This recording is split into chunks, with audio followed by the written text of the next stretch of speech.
Shalom everybody, and welcome back to Insights in the Parsha of the week, Parshat Nasso, at least in Chutz La'aretz, in the diaspora, being the longest Parsha of the Torah, and also following always after Shavuot, to show that now we're starting to be able to enter the world of the Torah, and it's given to us by a long Parsha.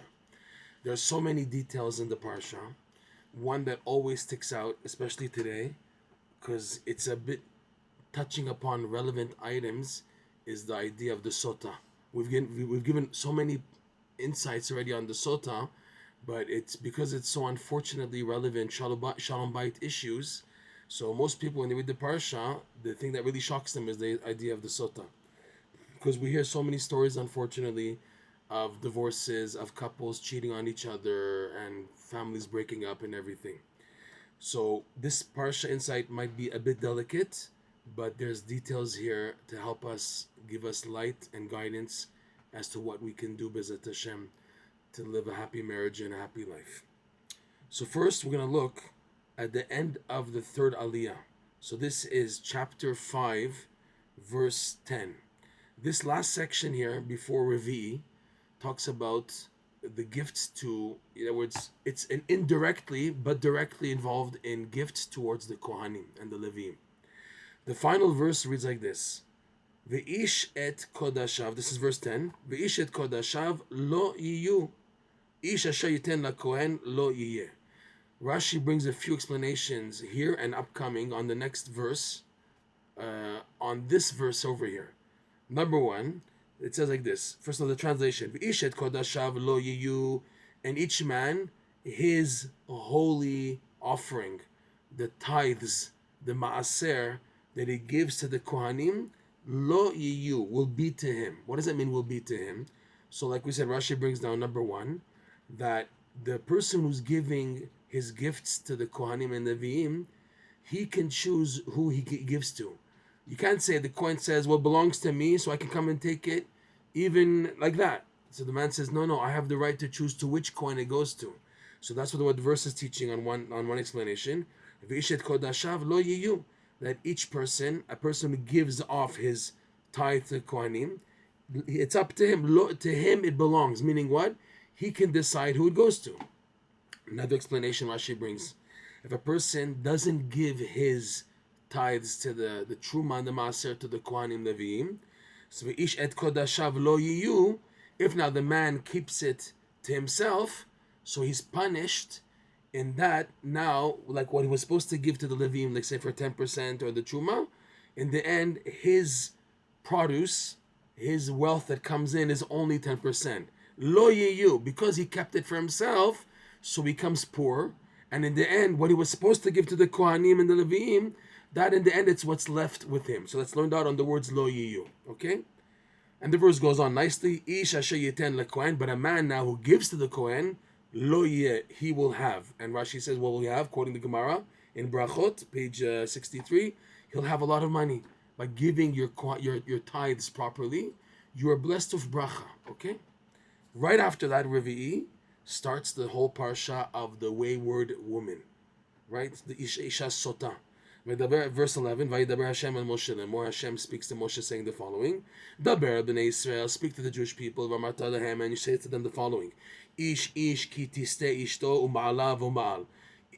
Each man whose wife may have a spirit of folly take over her, and she, God forbid, does something, a transgression against, by sleeping with another man. So Rashi on the spot, Rashi says already, the first thing he says, quoting Rashi, verse 12, Ma katuv lemala min yanyan, what was written right before this parsha? And we know in the Torah nothing is by chance. The juxtaposition of parshiot sections and ideas next to each other are done specifically. There's a specific reason for them. So the question is, you just spoke about now giving the gifts to the Kohanim and the Leviim, and you have to make sure you give them properly, and if you don't, you get punished, whatever, okay? What does that have to do with the Sotah right afterwards, the law of the wayward woman, the wife? What's written right before this parsha? Ve'ishet kodashav lo yiyu. That verse we just read. And each man, his holy offerings, which is what he gives to the Kohen, lo yiyu. Right? He can choose who he gives to, like we said. Or if he doesn't give properly, so lo yu means that he loses out, right? So now Rashi says something else, a third explanation from the Gemara Brachot, page 63. Imata me'akev matanot Kohen, another punishment if a person doesn't give the gifts properly to the Kohen.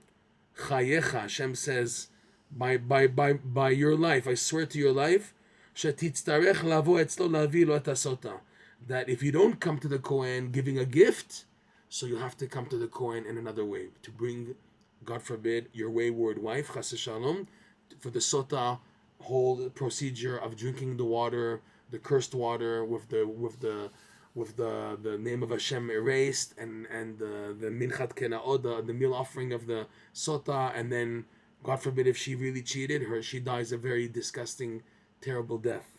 Okay, and opposite, if she really didn't cheat on her husband, so she's blessed with children. Okay, so Rashi brings here a third explanation, that if a man is miser and cheap and whatever, he doesn't give to the Kohen, so Hashem says, Chayecha, I swear by your life, that you have to come to the Kohen in a different way. You don't come giving the proper tithes, which is berachah and bounty, so then you have to come to the Kohen in a different way. So there's a few questions, and then the Sotah Parsha we know already very well, unfortunately, all the details, that if the woman really cheated on her husband and she keeps on refusing, then she drinks this water and it bloats up her stomach and kills her. Okay, and like we said, if she didn't cheat, so then she's blessed to have children. If she couldn't have children before, then she'd have children. If she had ugly children, she has now beautiful children, etc. So there's a few questions asked by the sages of the commentaries on this Gemara, on this Parsha.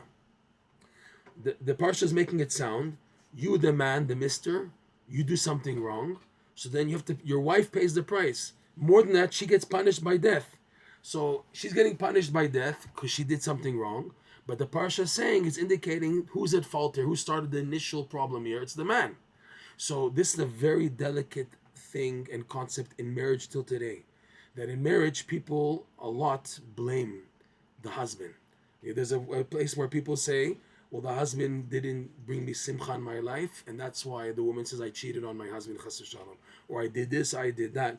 I remember a long time ago, a movie came out of a man who began not to love his wife, and he divorced her and got all these legal rights that she shouldn't have the kids, and he remarried and everything, and she was so broken that she came in one day, I think it's based on a true story even, and she shot her husband and the new wife. And then she, in the psycho ward of the jail, of the hospital, and the court and everything, they wanted to say that, well, he made her that way, so really he's at fault. So in the way women, they can use this argument, they try to use this argument, well, it's not my fault, I'm doing something wrong, it's because my husband didn't treat me right, didn't bring me simcha, so then I do what I want. Halacha is no, lady. If a woman kills somebody, she's liable. She can't say, well, my husband made me the way I am, and that's why I'm such a bad woman, and that's why I killed somebody. It's not my fault, because I'm very emotionally unstable. I'm dependent on my husband and everything. You have these type of arguments, unfortunately, even till today. The Parsha here makes it sound that there is a question mark here. Where do you draw the line? Here we see there's a big question. The Torah is saying, you the man, you didn't give your matanot to the Kohen, so then you have to bring the Sotah. So the rabbis explain, wait a second. When Rashi says, according to the Gemara, you have to bring the Sotah, bringing the Sotah isn't definite death. If now, for example, she was really innocent, just that she was so upside down because she couldn't have kids, let's say, and she did something wrong, and she really didn't cheat, so then because of all the embarrassment she had to go through, she's blessed. So bringing the Sotah just brings out the real truth now. The commentaries say that such a man who he's miser and doesn't give his gifts to the Kohanim properly, so he sent his way, if his wife is really a bad Sotah wife and she dies, she was already bad even beforehand. It wasn't him. It was really her, but because of how his conduct is towards the Kohanim, Hashem sent him a wife who was like that in the first place. And now the whole incident of him not giving the gifts to the Kohanim, in an unfortunate manner, brought it out that she dies through the Sotah. He looks like he's meant to be blamed. In a way, yes, you're blamed because you are the way you are, but she's punished with death, not you, because anyways, we sent you a woman who was not worthy and she was a bad woman, and in the end, these things happened, okay? But the opposite also, that if now she was barren, and the commentators in the Gemara say, why is a woman barren? Why does a man not have bracha to have children? Because a man doesn't give the tithes properly, he is gifted with poverty, and poverty affects one's children.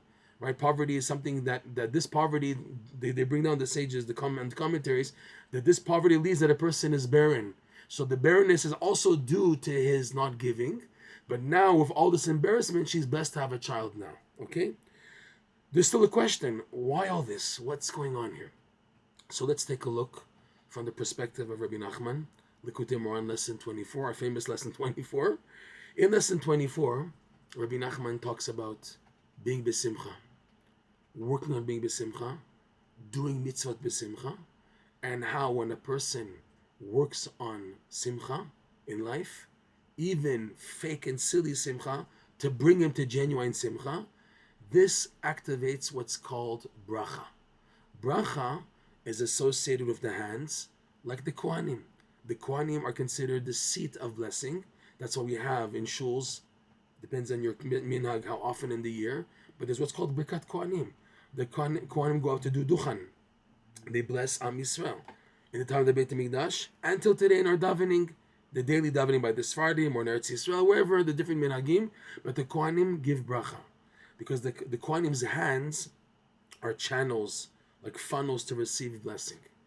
So, going back to the Torah, when the Torah commands us to give truma and maaser to the Kohanim and Leviim, it's basically that a Jew, with what he is happy about in life, from that he gives to the Kohanim his produce. He's appreciative of Hashem for the money coming in, and he's not miser. He doesn't look, oh, why should I give to the Kohanim my hard-earned money? He says everything is a bracha because he's a happy person, and he's willing to give off his truma and maaser. So this simcha is then given to the Kohanim who activate the bracha.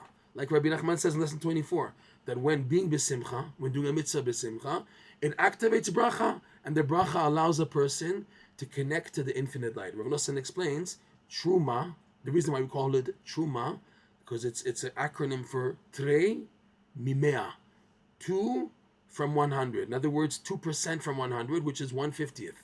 So the truma is basically, they say 2%, 1/50th, it's a truma.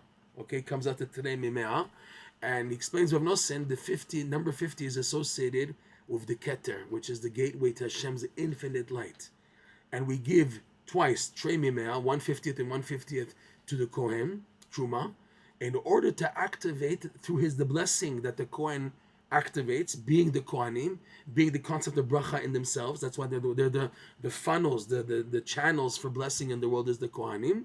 So when we give them our truma and maaser, because we're happy, we're appreciative, and we're not miser, we show that we're very open to give to the Kohanim and Leviim.